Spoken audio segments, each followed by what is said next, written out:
প্রিয় দিনী ভাইরা, প্রথমেই একটি গুরুত্বপূর্ণ বিষয় স্মরণ করিয়ে দিতে চাই। আমাদের আমির পীর সাহেব চরমোনাই আমাদের আগেই স্পষ্ট নির্দেশনা দিয়েছেন যে আমরা যেন কখনো কোনো মিথ্যাচারের জবাব মিথ্যা দিয়ে না দিই। কারো ছবি নিয়ে ব্যঙ্গ বিদ্রুপ করা আমাদের আদর্শ নয়। পীর সাহেব হুজুর স্পষ্ট বলেছেন, মিথ্যাচার করা কবিরা গুনাহ। সুতরাং আমাদের নামে কেউ মিথ্যাচার করলেও আমরা বিপরীতে মিথ্যাচার করব না, প্রয়োজনে চুপ থাকব। এবার একটু ঠান্ডা মাথায় ভেবে দেখুন, আপনি যদি জামায়াতের আমিরকে নিয়ে অশালীন সমালোচনা করেন, তার বিপরীতে তারাও আমাদের আমির পীর সাহেব চরমোনাইকে নিয়ে নোংরা সমালোচনা করবে। দিন শেষে এতে কার লাভ আর কার ক্ষতি হলো? বাস্তবতা হলো, যার মাঝে নৈতিক আদর্শ নেই এবং শরীয়তের ফরজ বিধান সম্পর্কে সঠিক ধারণা নেই, তার আসলে কোনো লস নেই, কারণ সত্য সমালোচনাও তার উপর কোনো প্রভাব ফেলে না। কিন্তু বিপরীতে যার মাঝে সত্যিকার নৈতিক আদর্শ রয়েছে, যিনি শরীয়তের ফরজ বিধানকে শক্তভাবে আঁকড়ে ধরেন, এমন কোনো ব্যক্তিকে নিয়ে সমালোচনা বা কাদা ছোড়াছুড়ি হলে তা সত্যি বেদনার এবং ক্ষতিকর। আমরা সবাই জামায়াতের আমিরের ধর্মীয় জ্ঞান, ফ্রি মিক্সিং এবং নারীদের সাথে উনার ওঠা বসার ধরন সম্পর্কে অবগত।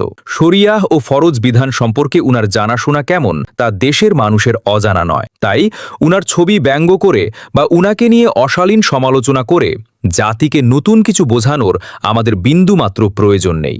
আজ থেকে আমাদের এই ধরনের আচরণ সম্পূর্ণ পরিহার করা উচিত। অন্যদিকে ইসলামী আন্দোলনের আমির পীর সাহেব চরমোনাই সম্পর্কে এদেশের মানুষের ধারণা অত্যন্ত স্পষ্ট।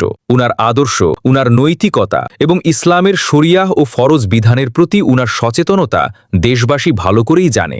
জামায়াত সমর্থকদের বানানো ব্যঙ্গচিত্র, অশালীন এডিটিং, ফটোকর্ড কিংবা অপপ্রচার সম্পর্কেও জাতি সচেতন। বিশ্বাস রাখুন, এই সমস্ত সস্তা অপপ্রচার করে তারা পীর সাহেব চরমোনাইয়ের কোনো ক্ষতি করতে পারবে না, ইনশাআল্লাহ।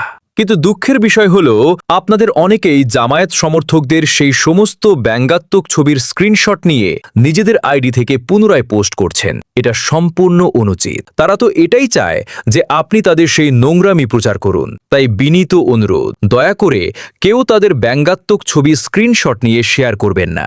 অপপ্রচারের সস্তা জবাব দিতে গিয়ে নিজেদের নৈতিকতা নষ্ট করবেন না। পীর সাহেব চরমোনাইয়ের নির্দেশনা মেনে চলুন এবং সর্বোচ্চ ধৈর্য ধারণ করুন।